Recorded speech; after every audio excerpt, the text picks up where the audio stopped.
السلام عليكم خاوتي، ان شاء الله تكونوا كامل لاباس. اللي ما راش مشترك يشترك معنا، وبلا ما نوصي خاوتي لايك لايك لايك. قال لها كاع الناس تغلبني وانا طاطا اختك روح شوف فيها بلاصه اخرى ماشي هنا. وطني وطني وطني وطني وطني الجمالي وطني الجمالي روحي مالي روحي مالي. السلام عليكم، اتمنى للجميع بخير. متابعينا الكرام، اليوم راه ظهر موضوع خطير جدا بين المروك واسرائيل. الامر راه يتعلق بالوحده الترابيه للجزائر. كي ولات هكا معناتها الحرب اقتربت، واسترجاع الجزائر حقوقها التاريخيه الى نهر ملويه اصبح امر مطلوب. خاوتي حتى حفيظ دراجي راه طالب بهذا الشيء، وذاك نقول لكم واش قال. لكن قبل ما ندخل للتفاصيل نحبكم كامل لايك. الفيديو هذا لازم يوصل كامل الجزائريين، لان المخاطر اللي تاع البلاد في حدودنا ما تخليش العاطفه تتغلب على الجانب الامني.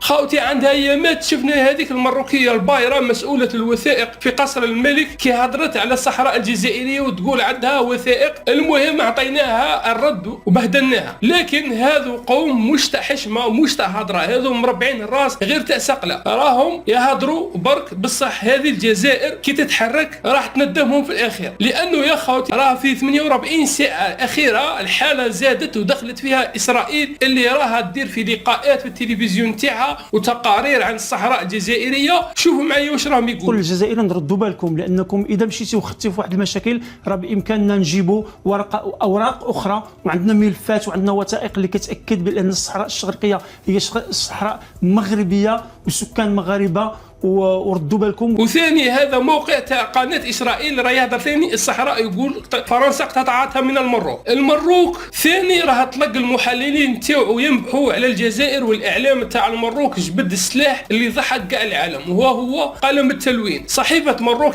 بدات التلوين من جهه الجزائر. الصراحه انا تبان لي يا خوتي هتلر قال لهم جيبوا لي جندي مروكي وقلم تلوين احتل العالم، لانه يا خوتي المروك عارفين رواحهم دوله ضعيفه، ناحيه عسكريه واحده فقط من الجزائر تحتلهم كامل في 24 ساعه. الجزائر لما كانت في العشريه السوداء الارهاب وكاع، المروك ما خممش حتى يقرب للحدود الجزائريه، عارف روح يقرب الجزائر تمحيهم. كيفاش قدر اليوم يهدر لو كان ما جاش الامر من عند اسرائيل اللي راه دايره معاها اتفاقيات امنيه؟ واسرائيل كما تعرفوا راها جايبتها مورا الجزائر، حابه تنتقم كي طردتها من الاتحاد الافريقي. المهم انا في الاخير نقول لكم واش قال حفيظ دراجي. لازم الجزائر تطالب باسترجاع اراضيها التاريخيه الى نهر ملويه. هما لونوها بالاحمر، حنا نلونوها بالاخضر بعلم الجزائر. عندنا كل الامكانيات والوسائل. وحفيظ دراجي قال لهم من يزعم ان لديه شبر من الاراضي استولت عليها الجزائر ويطالب باسترداده، نقول له لولا احترامنا لمبدا